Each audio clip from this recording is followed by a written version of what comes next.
YCP పార్టీలోకి వెళ్తాను, ఇంత లేట్ అయితే ఎలాగా? అరే ముహూర్తం చూసుకుంటే ఎవరు కరెక్ట్ 11 అయింది, కరెక్ట్ టైం. పదండి. అరే ఒక్క నిమిషం ఆగండి, మెసేజ్. వివేకానంద రెడ్డి గారి హత్య చేయించిన అవినాష్ రెడ్డి గారు ఇంకో వైపు నిలబడ్డారు. ఏం కాదులే బాబాయ్, మంచా నాకు తప్పు చేయడం ఏంది? మళ్ళీ ఆగండి. మళ్ళీ అంటే ప్రకాశం బ్యారేజ్ ని ఢీకొన్న బోట్లు ఖచ్చితంగా వైసీపీకి చెందిన వారిని గొల్లపూడికి చెందిన కొంతమంది బోట్ల యజమానులు చెప్తున్నారు. తప్పు చేయడా? ఏం కాదులే పద. ఆగండ్రా. వైసీపీ హయాంలో ప్రసాదాన్ని అపవిత్రం చేశారని మండిపడ్డారు. లడ్డూ తయారీలో నెయ్యికి బదులు జంతువుల కొవ్వు వాడారని చంద్రబాబు సెన్సేషనల్ కామెంట్స్ చేశారు.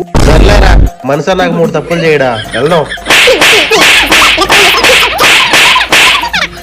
మంచన్నోడు ఇలాంటి తప్పులు ఎవడు చేయడు, ఆ పార్టీలో జాయిన్ అవుతాడంట. నేను రాను.